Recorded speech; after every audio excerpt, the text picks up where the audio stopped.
বোৱাৰী এইকণ সময়ত তুমি এইদৰে সাজি কাচি আহিছা যে ক'ৰবালৈ যোৱা নেকি? দেউতা, মই এপাক মাৰ ঘৰৰ পৰা আহোঁ বুলি ভাবিছোঁ। কি তুমি মাৰ ঘৰলৈ যাবলৈ ওলাইছা? কিন্তু তুমি কাৰ পাৰ্মিশ্যন লৈ যাবলৈ ওলাইছা?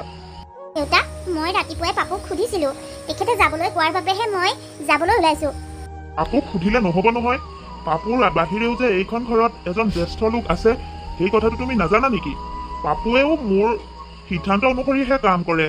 তাৰ পাছতো তুমি পাপুৰ পাৰ্মিশ্যন লৈ যাবলৈ ওলালেই নহ'ব নহয়। কিন্তু দেউতা, পাপু মোৰ স্বামী, গতিকে মই স্বামীৰ পৰা পাৰ্মিশ্যন নলৈ বেলেগকৈ আৰু কাৰ পৰা ল'ম? তুমি বহুত মহামূৰ্খ। এইখন ঘৰত মই এতিয়াও জীয়াই আছো, গতিকে এইখন ঘৰৰ এতিয়ালৈকে যিমানখিনি কাম হৈছে সকলো মোৰ সিদ্ধান্ত বা মোৰ পাৰ্মিশ্যনৰ অনুসৰিহে হৈছে। তেনেস্থলত তুমি পাপুক সুধি ল'লেই নহ'ব নহয়। মই জীয়াই থকাৰ অৱস্থাত তুমি মোকহে সুধিব লাগিব। মোৰ পাৰ্মিশ্যন পালেহে তুমি যাব পাৰিবা। ঠিক আছে, তেতিয়াহ'লে মই আপোনাকে সুধিছোঁ, মই এপাক মাৰ ঘৰৰ পৰা আহোঁ, যাব পাৰিমনে? আজি তুমি যাব নোৱাৰা। তুমি গম পোৱাই দেখোন ৰাতিপুৱাৰ পৰা মাৰ গাটো বেয়া। তেনেস্থলত তুমি মানুহজনীক এনেকৈ এৰি মা ঘৰলৈ গুচি গ'লে কেনেকৈ হ'ব? এইখন ঘৰলৈ তোমাক বোৱাৰী কৰি আনিছো আমাৰ সুখ দুখৰ সকলো সময়তে আমাৰ কাষত থাকিবলৈ। কিন্তু তুমি এইদৰে কামৰ পৰা হাত সাৰিবলৈ বাহানা উলিয়াই উলৈ তলৈ গৈ ফুৰিলে নহ'ব নহয়। আপোনাক কথাটো সুধিবলৈ পালোহে, আপুনি ইমান জাঙুৰ খাই আহিলে যে দেউতা। আৰু শুনক, মই মাৰ ঘৰলৈ কোনো চখত যাবলৈ ওলোৱা নাই। মোৰ মা গাটো বেয়া, সেয়ে মই খবৰ এটা কৰিবলৈ যাওঁ বুলি ভাবিছোঁ। তাকো থকাকৈ নহয়, মই আজিয়ে উভতি আহিম। ৰাতিপুৱাই পাপুক কথাটো সুধিলোঁ, সিও মোক যাবলৈ কোৱাৰ বাবেহে মই যাবলৈ ওলাইছোঁ। বাৰে প্ৰতি তুমি পাপুক সোধাৰ কথা কিয় কৈ আছা? এইখন কাৰ ঘৰ তুমি জানানে? এই সকলোবিলাক সা সম্পত্তি এতিয়াও মোৰ নামত আছে। গতিকে এই ঘৰখনৰ সকলো সদস্যাই মোৰ কথা মতে উঠা বহা কৰিব লাগিব। কথাষাৰ মনত ৰাখিবা। আপোনাৰ কি হ'ল নহয়? ইমান চিঞৰি চিঞৰি কথা পাতিছে কিয়? তোমাৰ বোৱাৰীয়াৰা যিহে কথা কৈছে, নিচিঞৰি কেনেকৈ পাৰোঁ বাৰু? কথা নাই বতা নাই, ঘপককৈ সাজি কাচি আহিছা বোলে মাকৰ ঘৰলৈ যায়। এইফালে তোমাৰ গা বেয়া, তাইক আজি যাবলৈ মানা কৰাৰ বাবে মোক মুখে মুখে উত্তৰ দিছে। কি যে মুখ চোকা বোৱাৰী নহয়। বোৱাৰী, দেউতাৰ মুখে মুখে উত্তৰ দিবলৈ তুমি সাহস ক'ত পালা? আজিলৈকে দেউতাৰ মুখে মুখে উত্তৰ দিবলৈ কোনেও সাহস কৰা নাই। এজনী ছোৱালী সৰুৰ পৰা ডাঙৰ দীঘল কৰি এঘৰলৈ উলিয়াই দিলোগৈ। তাই আজিলৈকে বাপেকক মুখে মুখে উত্তৰ দি নাপালে। আৰু বাকী থাকিল এহেঁ দুটাইও আজিলৈকে বাপেকক এটা কথাটো উত্তৰ দি পোৱা নাই। তুমি সৌ সিদিনা অহা বোৱাৰীজনী হৈ এইদৰে দেউতাৰ মুখে মুখে উত্তৰ দিবলৈ ক'ত সাহস পালা? তোমাৰ মা দেউতাই তোমাক সেই সামান্যতম জ্ঞানকণো দি নপঠালে নেকি যে শহুৰ শাহুৰক কথা প্ৰতি মুখে মুখে উত্তৰ দিব যে নালাগে? মই ভুল কৰিছোঁ, মোক যি মন যায় কওক, কিন্তু মোৰ লগত লাগি মোৰ মা দেউতাক আজৰিবলৈ আপোনাৰ কোনো প্ৰয়োজন নাই। আপুনি মোৰ মা দেউতাক খুৱাই পিন্ধাই ৰখা নাই নহয় যে প্ৰতিটো কথাতে মোৰ মা দেউতাক আজৰিহে শান্তি পায়। দেখিছে এইজনীৰ কথা? হ'ব দিয়া, তুমিয়ে শুদ্ধ, আমি ভুল। এতিয়া যদি যাবলৈ ইচ্ছা আছে যোৱা, ঘৰখনত এইদৰে তৰ্ক কৰি নাথাকিবা। তুমি ক'লেই নহ'ব নহয়। মই এবাৰ যাব নোৱাৰে বুলি ক'লো যেতিয়া যাব নোৱাৰে। বোৱাৰী ভিতৰলৈ যোৱা, কাপোৰ কানি চেঞ্জ কৰাগৈ। তুমি আজি যাব নোৱাৰা। মাৰ গা যেতিয়া ভাল হ'ব তেতিয়া গৈ আহিবাগৈ। হেল্ল' এভৰিৱান, মই যে সদায় বিভিন্ন ধৰণৰ খেল খেলি বহুত ভাল পাওঁ জানেনে?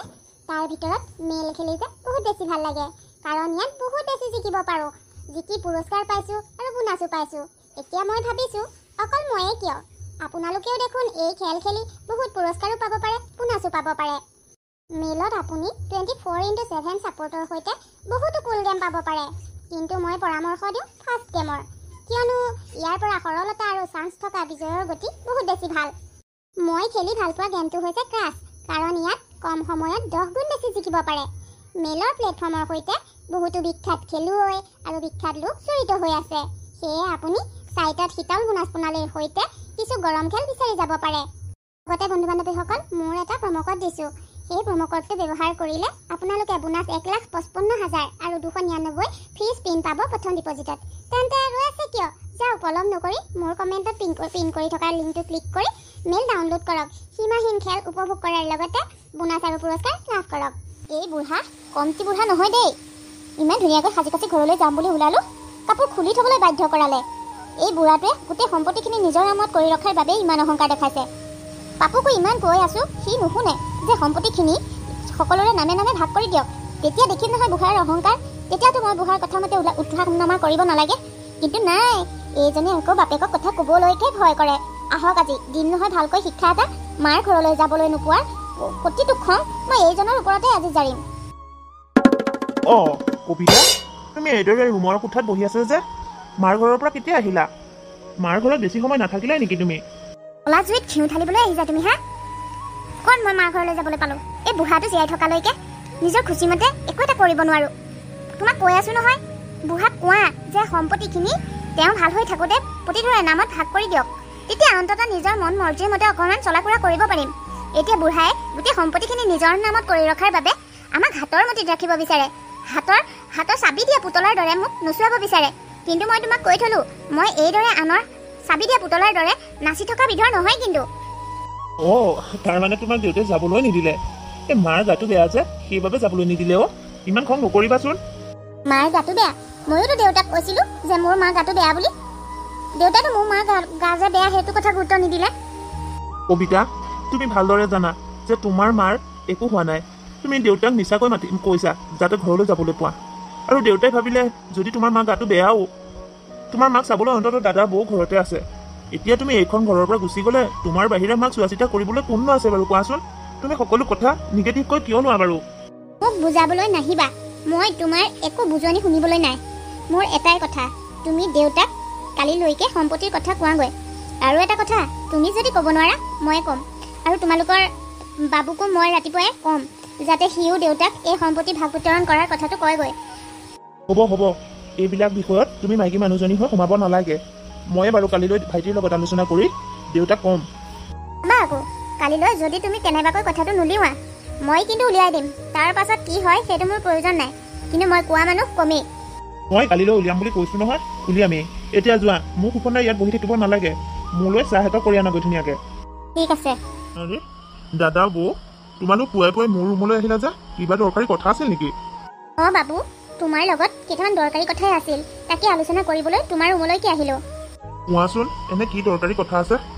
মানে বাবু, তুমিতো দেখিছাই আজিকালি দেউতাৰ গাটো প্ৰায় বেয়া হৈ থাকে। আৰু নহ'বই কিনো কিয়চোন কোৱাচোন? ইমান বয়সলৈকে অকলে গোটেই কোম্পানীৰ কামৰ বোজাখিনি মূৰত জাপি লৈছে। আমি দুটাকৈ ঘৰত ডেকা ল'ৰা আছোঁ, আমাকতো কামখিনি ভগাই দিব পাৰে। তেতিয়াতো দেউতাই ইমান বোজা নল'লেও হয়। এতিয়াতো দেউতাৰ এইদৰে কামৰ বোজা লৈ থকাৰ বয়স নহয়। এতিয়া দেউতাই ঘৰত বহি আৰামত খোৱাৰহে বয়স। সেইবাবে ভাবিছোঁ আমি দুয়োটাই গৈ দেউতাৰ লগত এই কথাটো আলোচনা কৰোঁগৈ। দাদা, তুমি মোৰ একেবাৰে মনৰ কথাটোকে ক'লা। আৰু ময়ো জানা, দেউতাক মাজে মাজে শুনায়ে থাকোঁ যে কোম্পানীৰ কাম আমাৰ দুটাক দিব লাগে। কিন্তু দেউতাই দেখোন আমাক কাম দিয়া কথা শুনিবই নিবিচাৰে। আৰু দেউতাৰ এনেকৈ গাত বেয়া হৈ থাকিলে ঈশ্বৰে নকৰক, দেউতাৰ যদি কেতিয়াবা কিবা এটা হয় বৰ ডাঙৰ বিপদত পৰিব লাগিব। সেয়ে দেউতা ঠিক হৈ থাকোঁতে সম্পত্তিখিনি কাক কেনেকৈ দিয়ে ভাগ কৰি দিব লাগিছিল। ব'লা, নহ'লে আজি দুয়োটাই গৈ দেউতাৰ লগত এই বিষয়ে আলোচনা কৰোঁগৈ। মইতো তোমাৰ দাদাক কেতিয়াবাৰ পৰা এইটো কথা কৈ আছোঁ, কিন্তু তোমাৰ আকৌ দাদাই মোৰ কথা শুনিবই নিবিচাৰে নহয়। তেওঁ ভাবে মই চাগে তেওঁ বেয়াটো চিন্তা কৰি কথাবোৰ কওঁ, কিন্তু মই যি কওঁ আমাৰ সকলোৰে ভালৰ বাবেহে কওঁ। গতিকে যোৱা, দেৰি কৰি থাকিব নালাগে। এতিয়াই গৈ দেউতাৰ লগত সকলোখিনি কথা আলোচনা কৰাগৈ। দাদা, বৌয়ে একদম ঠিক কথাই কৈছে। হাতত সময় থাকোঁতে ব'লা কামখিনি সমাধা কৰি লওঁ। তোমালোকৰ দুইটাই যেতিয়া এইটোৱে বিচাৰিছা, মইনো আৰু কিয় পিছ পৰি থাকোঁ? ব'লা কথাটো আলোচনা কৰি লওঁগৈ। দেউতা, তুমি এইদৰে বহি আছা যে, তোমাৰ গাটো ভাল নহয় নেকি? গাটো আজিকালি দেখোন মোৰ ঘনাই অসুস্থ হ'বলৈ লৈছে। আজিও মোৰতো ঘূৰোৱা যেন লাগি আছে, সেয়ে এইদৰে বহি আছোঁ। পিছে তোমালোক দুয়োটা ককাই ভাই আজি এইদৰে মোৰ ওচৰলৈ আহিলা দেখোন? কিবা দৰকাৰী কথা আছিলে নিশ্চয়। কোৱাচোন, কিনো কথা আছিল? তোমাক আৰু আমি কথা ক'লে শুনা জানো? তোমাক কিমান কৈ আছোঁ, তোমাৰ এইটো বয়স এইদৰে কামৰ বোজা লৈ থকাৰ বয়স নহয়। এতিয়া তুমি জিৰণি লোৱাৰ বয়স। ইমান দিনে ইমানখিনি কষ্ট কৰিলা, আৰু এতিয়া আমি দুটা ডেকা হ'লোঁ। গতিকে তুমি কষ্ট নকৰাকৈও আমি তোমাৰ কোম্পানীটো চম্ভালিব পাৰিম নহয়। সেইবাবে কৈছোঁ, কোম্পানীটোৰ কাম আমাৰ ককাই ভাই দুইটাকে ভাগ কৰি দিয়া। তুমি ভগাই দিয়া মতে কামবোৰ কৰিবলৈ চাম। আৰু চাবা, তোমাৰ এই সপোনৰ কোম্পানীটো আমি কষ্টৰে কিমান আগবঢ়াই লৈ যাম। আৰু দেউতা, অকল কোম্পানীৰ কামখিনি ভগাই দিলেই নহ'ব। কোম্পানীৰ লগতে তোমাৰ যিমান সা সম্পত্তি আছে সকলোবোৰৰ আমি কিমান অংশ পাওঁ, সকলো অংশ অনুসৰি ভাগ কৰি দিয়া। আৰু উকিল এজন মাতি সকলোৰে সম্পত্তিখিনি নিজৰ নামলৈ তুলি দিয়া। বাবু, তই একেবাৰে সম্পত্তি ভগাই দিয়াৰ ওচৰ পালিগৈ দেখোন। মোৰ গাটো অসুস্থ হ'ল বুলিয়ে ইমান সুবিধা ল'বলৈ আহিছ যে? তই ভাবিছ নেকি মোৰ গাটো অসুস্থ বুলি মই এতিয়াই মৰি যাম? ক'বতো নোৱাৰি। কেনেবাকৈ যদি এনেকৈ কেতিয়াবা গা বেয়া হৈ থাকোঁতে মৰি থাকা, তেতিয়া কি হ'ব? বাবু, তই কথা কাক কৈ আছ? কেইটামান সম্পত্তিৰ কাৰণে তই দেউতাক মৰাৰ কথা ক'ব পৰা হৈ গলি যে? তহঁতৰ বাবে এতিয়া সম্পত্তিহে দৰকাৰী হ'ল, মা দেউতা কোনো প্ৰয়োজনেই নোহোৱা হ'ল। মা তুমি কথাটো ভুলকৈ ভাবিছা মই দেউতা মৰিব বুলি কোৱা নাই মই কথাটোহে কৈছো হ'ব হ'ব সৰু কালৰে পৰা তুলি তালি ইমানখিনি ডাঙৰ তহঁতক ময়ে কৰিলোঁ গতিকে মাক হিচাপে তহঁতৰ কিছুমান কথা তহঁতে মোক মেলিলেই মই বুজি পাওঁ মোক আৰু ফাঁকি দিবলৈ নাহিবি হেৰা ল'ৰাহঁত ডাঙৰ হ'ল আৰু বুজিছা এতিয়া তাহাঁতক তুমি এইদৰে বুজাই কোনো লাভ নাই তাহাঁতক নিজে নিজে বুজিব পৰা হ'ল আৰু তোমালোককো কৈছো তোমালোকক এতিয়া মই কোম্পানীৰ কামহে লগাই দিম কিন্তু সম্পত্তিখিনি এতিয়াও মই কাৰো নামত কৰি দিব নোৱাৰো কিয় দেউতা এতিয়াই কিয় সম্পত্তিখিনি আমাক ভাগ কৰি দিব নোৱাৰা তুমি সম্পত্তিখিনি মৰিলে লগতে লৈ যাম বুলি ভাবিছা নেকি আবু তই কিন্তু সীমা চৰাই কথা কৈছ মই আৰু বেয়াকৈ কোৱাৰ আগতে ইয়াৰ পৰা ওলাই যা মোৰ সন্মুখত তহঁতে দেউতাক এনেকৈ কথা শুনাব নোৱাৰ ওলাই যা এতিয়া আপোনাকো কওঁ কিয় ইমান সা সম্পত্তিৰ প্ৰতি লোভ বাঢ়িছে আপোনাৰ সেইখিনি সন্তান দুটাৰ নামতে যেতিয়া ভাগ কৰি দিব লাগিব এতিয়ানো ভগাই নিদিয়ে কিয় সদায় একেটা কথালৈ খোৱা কামোৰা কৰি থাকে মই এইবোৰ ভাল নাপাওঁ তুমি যিমান ক'লেও মই এতিয়াই কাকো সম্পত্তি ভাগ কৰি নিদিওঁ আৰু কিয় নিদিওঁ সেই প্ৰশ্নটোৰ উত্তৰ তুমি সময়ত পাবা ল'ৰা দুটাৰ গতিমতি মই একেবাৰে ভাল দেখা নাই আৰু এতিয়াই যদি তাহাঁতক সম্পত্তিখিনি ভগাই দিওঁ তেতিয়া তাহাঁতৰ যে অৱস্থা অতি শোচনীয় হৈ পৰিব সেইটো মই ভালদৰে বুজিছোঁ সেইবাবে কৈছোঁ মই এতিয়াই তাহাঁতক সা সম্পত্তি ভাগ কৰি দিব নোৱাৰোঁ অফিচত কাম কৰিব বিচাৰিছে কোম্পানী চম্ভালিব বিচাৰিছে চম্ভালি থাকক তাত মই আপত্তি নকৰোঁ কিন্তু মই এতিয়াই সম্পত্তি ভাগ কৰি দিয়া নাই কিন্তু তাহাঁতে যে সদায় একেটা কথাকে উলিয়াই থাকে শুনি শুনি মোৰ মাথা গৰম হৈ যায় একো নহয় অলপ মনে মনে সহ্য কৰিবলৈ শিকাচোন সহ্য কৰিব পৰাটো এটা ভাল গুণ বাইদেউ বৰ ডাঙৰ কথা এটা হ'ল ৰাজেন তই ইমান ভয় খাই আহিছ যে আৰু তোৰ লগতে ছাৰ অহা কথা আছিল নহয় এতিয়া ছাৰো নাই দেখোন তই অকলে অকলে এইদৰে আহিছ কি হৈছে কচোন বাইদেউ আজি ছাৰ চাইডত গৈছিল আৰু মোক ক'লে আজি বোলে ড্ৰাইভ ছাৰে কৰিব গাড়ী চলাই থাকোঁতে হঠাৎ কি হ'ল জানো ছাৰ অচেতন হৈ পৰিল আৰু গাড়ীখন এক্সিডেণ্ট হ'ল মোৰ একো নহ'ল কিন্তু ছাৰৰ বৰ বেয়াকৈ এক্সিডেণ্ট হ'ল ছাৰে বহুত বেছি দুখ পালে মই হস্পিটেলত ভৰ্তি কৰিয়ে আপোনাৰ ওচৰলৈ ঢপলিয়াই আহিছোঁ খবৰ কৰিবলৈ ব'লক বাইদেউ সোনকালে মেডিকেললৈ যাওঁ ছাৰৰ ওচৰলৈ কি কৈছ ছাৰৰ এক্সিডেণ্ট হ'ল ছাৰে বহুত বেছি দুখ পালে নেকি ৰ আমি এতিয়াই হস্পিটেললৈ যাম আপু কবিতা চাওঁ এইফালে আহাচোন বৰ ডাঙৰ ঘটনা এটা হ'ল মা তুমি ৰাতিখন এইদৰে চিঞৰ বাখৰ কৰিছা যে কি হ'ল কোৱাচোন চিঞৰ বাখৰ কৰাটো পিছৰ কথা পাপু যিটো কথা শুনিলোঁ মই যে এতিয়া অচেতন নোহোৱাকৈ এইদৰে আছোঁ এইটোৱে ডাঙৰ কথা দেউতাৰ বোলে এক্সিডেণ্ট হৈছে আৰু ৰাজনে দেউতাক হস্পিটেলত এডমিট কৰাই থৈ আহিছে এতিয়াই আমি হস্পিটেললৈ যাব লাগিব ব'ল আমি গোটেইকেইটা হস্পিটেললৈ যাওঁ কি দেউতাৰ এক্সিডেণ্ট হ'ল ব'লা আমি যিমান পাৰোঁ সোনকালে দেউতাৰ ওচৰলৈ যাওঁ দাদা বাইদেউ আহক আপোনালোকক ময়ে হস্পিটেললৈ লৈ যাম চিষ্টাৰ এইফালে শুনকচোন হয় কওকচোন চিষ্টাৰ ইয়াত বাৰু আদিত্য চলিহা নামৰ মানুহ এজনক ভৰ্তি কৰাইছে নেকি অঁ হয় তেখেতৰ বৰ বেয়াকৈ এক্সিডেণ্ট হ'ল অৱস্থা বহুত সংকটজনক পিছে আপোনালোক মই তেখেতৰ ৱাইফ আৰু এয়া তেখেতৰ ল'ৰা বোৱাৰী চিষ্টাৰ দেউতা এতিয়া ক'ত আছে তেখেতক আমি লগ কৰিব পাৰিমনে আপোনালোকে তেখেতক লগ কৰিবলৈ মানে এতিয়া তেখেতক অপাৰেশ্যন কৰিবলৈ অপাৰেশ্যন থিয়েটাৰলৈ ভৰোৱা সময় হ'ল বাৰু ছাৰ ওলাই আহিব হৈছেই ছাৰ তাৰ পৰা ওলাই অহাৰ পাছতে আপোনালোকে ছাৰক লগ কৰি ল'ব মোৰ যে বহুত বেছি চিন্তা লাগিছে ছাৰ কিমান সময়ত ওলাই আহিব বাৰু ছাৰক লগ কৰো লাগিছে মোৰ তেখেতৰ মুখখন চাবলৈ মোৰ বৰ মন গৈছে ৰ'ব আণ্টি এইদৰে কন্দা কটা নকৰিব আপোনাৰ মানুহজন সুস্থ হৈ উঠিব ৰ'ব ছাৰ অহালৈকে অকণমান অপেক্ষা কৰক বিউটি শুনাচোন ছাৰ আপুনি ওলাই আহিলে নেকি সেই মানুহজনৰ ফেমিলি আহি আৰু ৰখি আছে ঠিক আছে বাৰু মই তেখেতলোকৰ লগত কথা পাতিম তুমি প্ৰথমে কেবিনলৈ যোৱাচোন মানুহজনৰ ওচৰত থাকাগৈ অকণমান হ'ব ছাৰ আণ্টি আপোনালোক সঁচাকৈ বহুত লাকি চাওকচোন ছাৰৰ নাম কওঁতেই ছাৰ আহিলে বাকী আপোনালোকে ছাৰৰ লগত কথাখিনি ডিছকাছ কৰি লওক মই অকণমান যাওঁ আপোনালোক আদিত্য চলিহাৰ ফেমিলি ন হয় ছাৰ আদিত্য চলিহাৰ মই পত্নী আৰু এয়া পু বোৱাৰী ছাৰ মোৰ মানুহজনৰ এতিয়া অৱস্থা কেনেকুৱা মোৰ মানুহজন সুস্থ হ'বনে ছাৰ কওকচোন ৰ'ব প্ৰথমে এই কন্দা কটাখন বন্ধ কৰক হস্পিটেলত এইদৰে কান্দি কাটি থাকিলে কথা পাতি ভাল নালাগে। আৰু আপোনাৰ মানুহজনৰ বৰ্তমান অৱস্থা ভাল, বিপদমুক্ত তেখেতৰ এটা সৰু অপাৰেশ্যন হৈছে। আৰু এটা কথা, মই দুখিত যে তেওঁ এক্সিডেণ্টত ভৰি দুখন একেবাৰে কাম নোহোৱা হৈ গৈছে। তেখেতে আৰু খোজকাঢ়িব নোৱাৰে কেতিয়াও। আপুনি কি কৈছে? মোৰ মানুহজনৰ ভৰি দুটা নষ্ট হৈ গৈছে, তেখেতে খোজকাঢ়িব নোৱাৰিব? কিয় মানুহজনৰ এনেকুৱা অৱস্থা হ'ল বাৰু? ৰ'ব এইদৰে কন্দা কটা নকৰিব। আপোনালোকে যদি এইদৰে ভাগি পৰে মানুহজনৰ কি অৱস্থা হ'ব? লগতে মই আপোনালোকক আৰু দুটামান কথা এতিয়াই কৈ থওঁ। তেখেতে মগজুত বৰ বেয়াকৈ আঘাত পাইছে, গতিকে ভৱিষ্যতে কেতিয়াও তেখেতে অন্তৰত আঘাত লাগিবলগীয়া আৰু ব্ৰেইনত কষ্ট পাবলগীয়া কথা যাতে নকয়, সেইখিনি সাৱধানতা অৱলম্বন কৰিব। যদিহে কেতিয়াবা কেনেবাকৈও তেওঁ মগজুত কষ্ট পায়, অন্তৰত কষ্ট পায়, তেতিয়া কিন্তু তেখেতক বচাবলৈ বহুত জটিল হৈ পৰিব। গতিকে আপোনালোকে প্ৰতিটো ক্ষেত্ৰতে এই কথাষাৰ মনত ৰাখিব। হ'ব ছাৰ, আমি এই কথাটো সদায় মনত ৰাখিম। দেউতাই ব্ৰেইনত কষ্ট পাব লগা, মনত কষ্ট পাবলগীয়া কাম আমি কেতিয়াও নকৰোঁ। লগতে আৰু এটা কথা, তেখেতক ইয়াত 15 দিনমান ৰখা হ'ব। তাৰ পাছতহে আপোনালোকে তেখেতক ঘৰলৈ নিব পাৰিব। আৰু তেখেতক এতিয়া আপোনালোকে লগো কৰিব নোৱাৰে, আৰু 1 ঘণ্টামানৰ পাছতহে তেখেতক আপোনালোকে লগ কৰিব পাৰিব। লগতে এটা কথা, তেখেতক লগ কৰিবলৈ যাওঁতে আপোনালোকে এইদৰে কন্দা কটা নকৰিব। নিজকে যিমান পাৰে কণ্ট্ৰল কৰিবলৈ চেষ্টা কৰিব।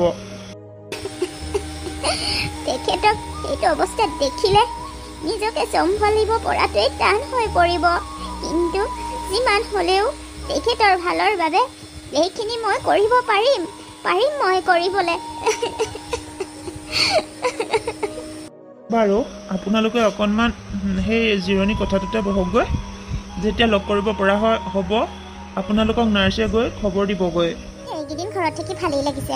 বুঢ়ীও বুঢ়াৰ লগতেই আছে, মই এইখন ঘৰত ৰাণীৰ দৰে থাকিব পাৰিছোঁ।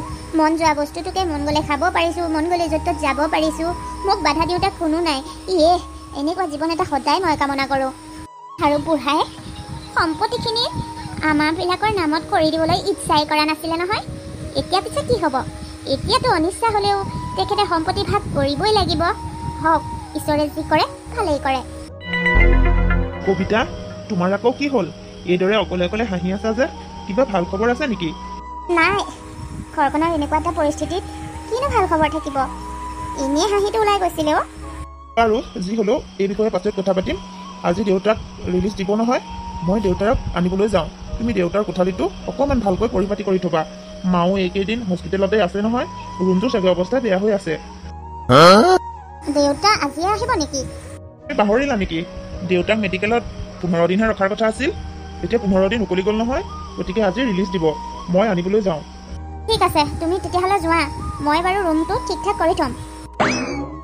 ইমান ফটককৈ 15 দিন পাৰ হৈ গ'লনে? মই ধৰিবই নোৱাৰিলোঁ।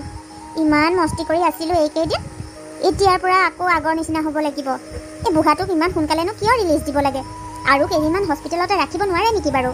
এনে ঘৰখনলৈ আহি অশান্তিৰ সৃষ্টি কৰি থাকিব। মোৰ যে বেয়া দিন আৰম্ভ আৰু। কবিতা, সাজু হতই তোৰ বেয়া দিন চাবৰ বাবে। যি হ'লেও এইটোৱেই সুযোগ। এই সুযোগতে বুঢ়াৰ পৰা চলে বলে কৌশলে সম্পত্তিখিনি নিজৰ নাম কৰি ল'ব লাগিব। তাৰ পাছত চাম বুঢ়া বুঢ়ীৰ বিহু। এতিয়া যাওঁ, সেই হালৰ ৰুমটো অকণমান পৰিপাতি কৰি থওঁ। এইকেইদিন এনেও মই সেইফালে মুখেই কৰা নাছিলোঁ নহয়। ৰুমটো চাগে কি অৱস্থা হৈ আছে, যাওঁ ভাল কৰি থওঁগৈ। নহ'লে আকৌ বুঢ়ীয়ে আহি সেইটোকে মহাভাৰত আৰম্ভ কৰিব। যাওঁ। মোৰ ইমান এটা দুৰ্ঘটনা হৈ গ'ল। আমাৰ মিঠুৱে মোৰ এই দুৰ্ঘটনাটোৰ বিষয়ে গম নাপায় নেকি? তাই এতিয়ালৈকে খবৰ এটা কৰিবলৈ অহা নাই যে। তাইক আগতীয়াকৈ খবৰ দিয়া হোৱাই নাছিল। ভাবিছিলোঁ তাইৰ আপোনাৰ এনেকুৱা খবৰ এটা পালে কান্দি কাটি ক'ব নোৱাৰা হ'ব, আৰু আহোঁ বুলিও আহিব নোৱাৰে। আৰু মোৰো হস্পিটেলত মন চন ভাল লাগি থকা নাছিল যে, সেইবাবে খবৰ দিয়া হোৱা নাছিল। কালি বাৰু তাইলৈ ফোন কৰি জনালোঁ, আৰু ফোনত কথাটো শুনি তাই যিখনহে বিনাই কান্দিছে জানেনে? মোৰ বেয়া লাগি গৈছে। আজি আহিম বুলি কৈছিলে, পাবহি চাগে অলপতে। তুমি ভালেই কৰিলা দিয়া। তাই আকৌ আমাৰ দুটাক লৈ যিখনহে চিন্তা, তেতিয়া গম পোৱা হ'লে কান্দি কাটি ক'ব নোৱাৰা হৈ গ'লহেঁতেন। ল'ৰা দুটাৰ নিচিনা ছোৱালীজনী নহয় তাই আমাক বেছি প্ৰাধান্য দিয়ে। তাইৰ চকুত এইবিলাক সম্পত্তি লৈ মই কোনোদিন মুখ দেখা নাই। মনটো সেইটোৱে ভাল লাগে। 3টা সন্তানৰ ভিতৰত এটাই হ'লেও আমাৰ কেয়াৰ কৰে। হয় দিয়ক, ছোৱালীজনী বহুত বেছি আৱেগিক।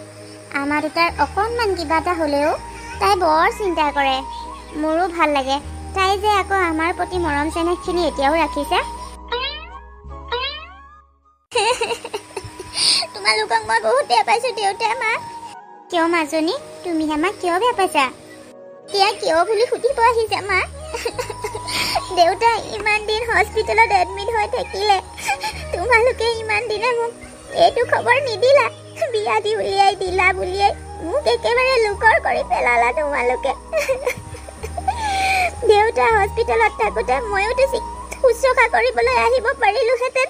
তোমালোকে মোক সেইকণ সুবিধাৰ পৰা কিয় বঞ্চিত কৰিলা মা? কিয় বঞ্চিত কৰিলা? মই এইটো কথা তোমালোকৰ পৰা কেতিয়াও নেপাহৰোঁ, কেতিয়াও নেপাহৰোঁ। বাচোন মাজনী ৰ'বা, এনেকৈ কন্দা কটা নকৰিবা। মই জানিছিলোঁৱেই তুমি দেউতাৰ খবৰ পালে এনেকৈ কন্দা কটাই কৰি থাকিবা। আৰু হস্পিটেলত খবৰ দিম বুলি ভাবিছিলোঁ, কিন্তু হস্পিটেলৰ যিহে পৰিৱেশ, সেয়ে মই খবৰ দিওঁ বুলি ৰখি গ'লোঁ।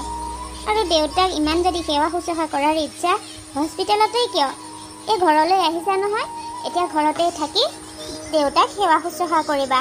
এনেও ঘৰত আকৌ যিকেইটা আছে সেইকেইটাৰ চকু দেউতালৈ নহয়, দেউতাৰ সম্পত্তিৰ ওপৰতহে। গতিকে তুমি আহিলা, ভালেই কৰিলা। মামা, সম্পত্তিৰ কথা ওলাইছে যিহেতু ময়ো এটা কথা কওঁ। দেউতাৰ ইমানখিনি সম্পত্তি, মই তোমালোকৰ একমাত্ৰ ছোৱালী, গতিকে এইখিনি সম্পত্তিৰ এভাগ মোৰো নামত হ'ব লাগিব। চুপ থাক ভণ্টি, তই দেউতাৰ এইকণ সময়ত এইবোৰ সম্পত্তিৰ ভাগ বিতৰণৰ কথা উলিয়াইছ যে?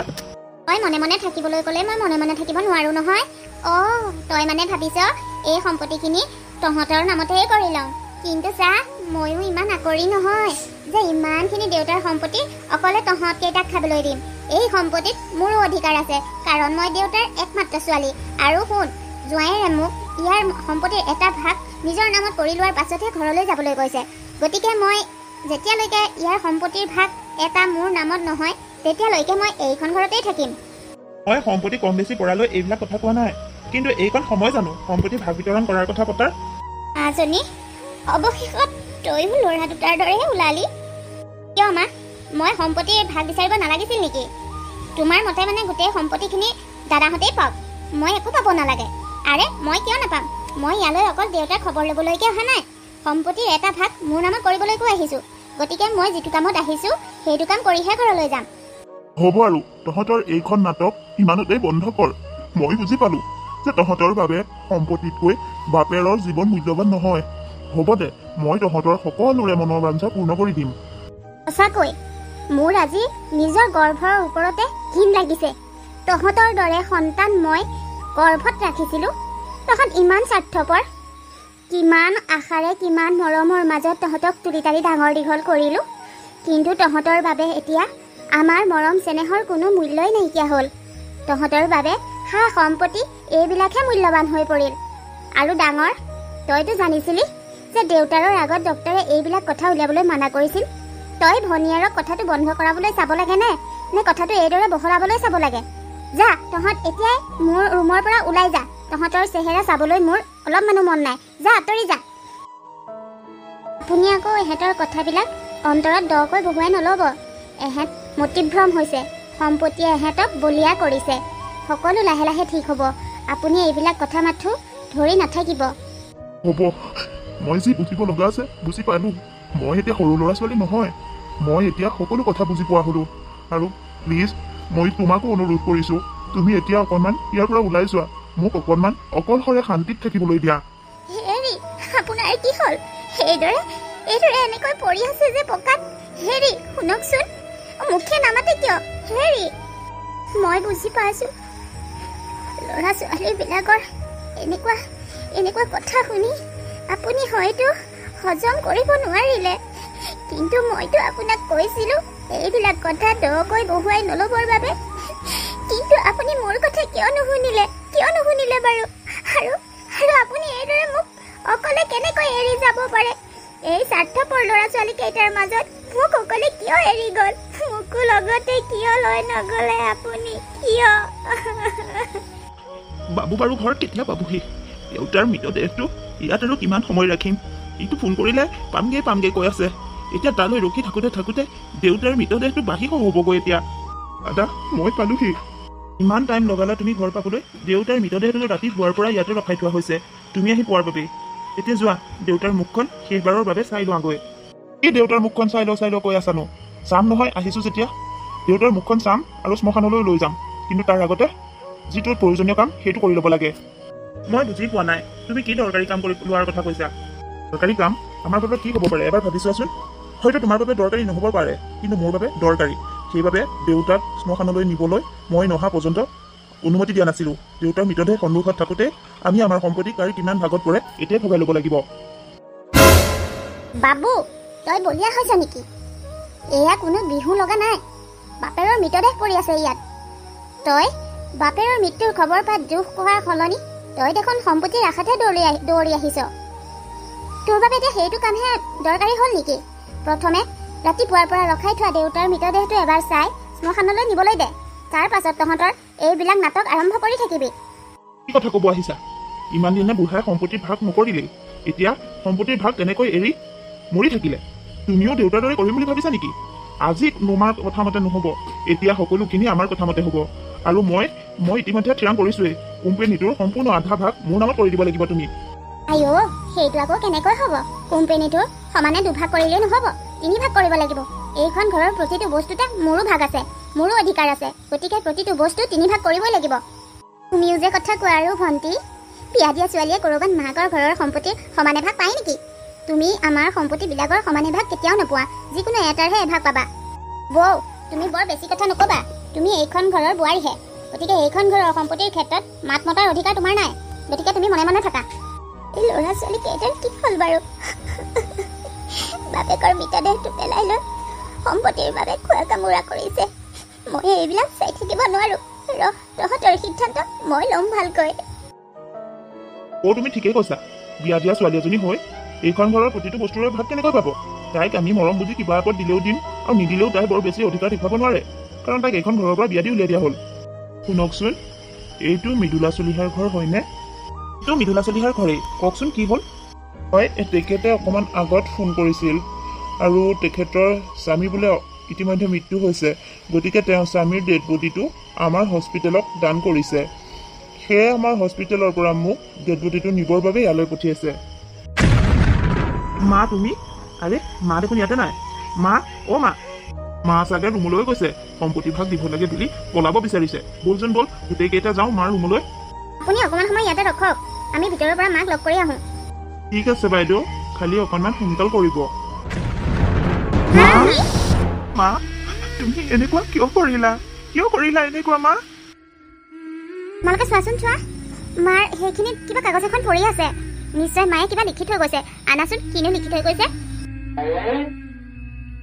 মায়ে কিনো লিখিছে ময়ে পঢ়ি দিওঁ ৰ'বা। তহঁতি পাৰিলে মোক ক্ষমা কৰি দিবি। তহঁতৰ লগত মই আৰু থাকিব নোৱাৰো। আজি মই সঁচাই বৰ ভাগি পৰিলো জান। তহঁত গোটেই কেইটাইকে সৰুৰ পৰা বহুত মৰমেৰে ডাঙৰ দীঘল কৰিছিলো। ভাবিছিলো আমাৰ বৃদ্ধ বয়সত তহঁতে আদৰ সন্মানেৰে আমাক পোহপালন দিবি, কিন্তু সেয়া আমাৰ ভুল আছিল। তহঁতৰ চকু কেৱল বাপেৰৰ সম্পত্তিৰ ওপৰত। সম্পত্তিতকৈ তহঁতৰ বাবে যেন ডাঙৰ একোৱেই নাই। আজি মোৰ নিজৰ গৰ্ভক লৈ ঘিণ উপজিছে। মোৰ এই গৰ্ভত তহঁতক জাত দিছিলো। কি কুলক্ষণত তহঁতক জন্ম দিলো সেয়া মই নাজানো। ভগৱানে মোক সন্তান দিছিল হয়, কিন্তু এনেকুৱা সন্তান থকাতকৈ নথকাই ভাল। আজি মই ক'ব পাৰোঁ, নিসন্তান পিতৃ মাতৃ তহঁতৰ দৰে সন্তান থকা পিতৃ মাতৃতকৈ বহু গুণে সুখী। আৰু শুন, আজি বাপেৰৰ মৃতদেহৰ সন্মুখত তহঁতে সম্পত্তি লৈ হাই কাজিয়া কৰিছ, কিন্তু সেইকণ সময়ত তহঁতে কৰিব লাগিছিল কি? বাপেৰৰ মৃতদেহ এইদৰে পেলাই ৰাখিবলৈ তহঁতৰ অলপমানো বেয়া লগা নাছিল নে? তহঁতে এবাৰ মানে অনুভৱ কৰিছিলি নে মোৰ স্বামীক মোৰ চকুৰ সন্মুখত তেনেকৈ পেলাই থলে মই কিদৰে সহ্য কৰিম? চা, মই তহঁতৰ দৰে কঠোৰ নহয়। মই তহঁতৰ দৰে এইবিলাক সহ্য কৰিব নোৱাৰো। দেউতাই যি কৰিছিল ঠিকেই কৰিছিল। ইমান দিনে তহঁতক সম্পত্তি ভাগ কৰি দিয়া নাছিল, কাৰণটো কি মই এতিয়া বুজি পালো। হওক দে, বাপেৰে যে তহঁতৰ নামত সম্পত্তিখিনি ভগাই নিদিলে এইটো বহুত ভাল কাম কৰিলে। আজি মই স্ব ইচ্ছাৰে বাপেৰৰ মৃতদেহটো হস্পিটেলত দান দিলোঁ। অন্ততঃ হস্পিটেলখনৰ কাৰোবাৰ নহয় কাৰোবাৰ কামত আহিব। আৰু শুন, যিখিনি সম্পত্তি আছিল সেই সম্পত্তিখিনিত সম্পূৰ্ণ অধিকাৰ এতিয়া মোৰ আছিল। গতিকে মোৰ অধিকাৰ থকাৰ বাবে মই এই গোটেই সম্পত্তিখিনি অনাথ আশ্ৰমক দান কৰিলোঁ। আৰু তহঁতৰ দৰে স্বাৰ্থপৰ সন্তানৰ লগত মোৰ থকাটো একেবাৰে অসহনীয়। সেয়ে ময়ো তহঁতৰ ওচৰৰ পৰা বাপেৰৰ ওচৰলৈকে যোৱাৰ সিদ্ধান্ত কৰিলোঁ। তহঁতে ক্ষমা কৰিবি মোক। মই তহঁতে বিচৰাৰ দৰে তহঁতে সম্পত্তি ভাগ দিব নোৱাৰিলোঁ। পাৰিলে নিজেই তহঁতে নিজৰ ভৰিত থিয় হৈ খাবলৈ চাবি। আৰু মনত ৰাখিবি, যেতিয়া তহঁতৰো সন্তান হ'ব, সেই সন্তান যাতে আমাৰ দৰে নহয়। আমাক যিদৰে অৱহেলা কৰিছে, সম্পত্তিক যিদৰে মূল্যৱান বুলি ভাবিছে, তহঁতৰ সন্তানক সেইবোৰ কৰিবলৈ নিশিকাবি। তহঁতৰ সন্তানক ভাল শিক্ষা দিবি, যাতে বৃদ্ধ অৱস্থাত মোৰ দৰে চৰম পন্থা বাছি ল'বলগীয়া নহয়। ইতি তহঁতৰ মা। মা মা আমি ভুল কৰিছিলোঁ হয়, কিন্তু তুমি আমাৰ ভুলবোৰ শুধৰাই কিয় নিদিলা মা? কিয় শুধৰাই নিদিলা? তুমি এনেকৈ আমাৰ মাজৰ পৰা নিজ ইচ্ছাৰে কিয় আঁতৰি গ'লা মা? কিয় আঁতৰি গ'লা? সঁচাকৈ মা, সম্পত্তিৰ লোভে মূৰত ধৰি মোক অন্ধ কৰি পেলাইছিল, যাৰ বাবে তোমালোকৰ সুখ দুখ একো বুজিবই পৰা নাছিলোঁ। চকুৰ সন্মুখত কেৱল নিজৰ স্বাৰ্থটোহে বিচাৰি পাইছিলোঁ মা। ময়ো বৰ স্বাৰ্থপৰ হৈ পৰিলোঁ। কিন্তু মা, তুমি এনে এটা সিদ্ধান্ত কিয় নললা? কিয় এনেকুৱা এটা সিদ্ধান্ত লৈ পেলালা, যিটো সিদ্ধান্তৰ বাবে নিজৰ পিতৃ মাতৃৰ মৃতদেহটো দাহ কৰাৰ অধিকাৰ কোনো আমাৰ পৰা কাঢ়ি ললা তুমি? কিয় মা, কিয়? মা, আমি সঁচাই বহুত ডাঙৰ ভুল কৰিছিলোঁ। ভুল নহয়, এয়া অপৰাধ কৰিছিলোঁ আমি। কিন্তু তুমি আমাক এইবোৰ শুধৰাবলৈ সুবিধা এটা কিয় নিদিলা? গোটেই জীৱনৰ বাবে নিজকে নিজৰ চকুত সৰু কৰি পেলালো। সদায় নিজকে অপৰাধী যেন বোধ হ'ব। কেতিয়াও নিজক মই ক্ষমা কৰিব নোৱাৰিম মা।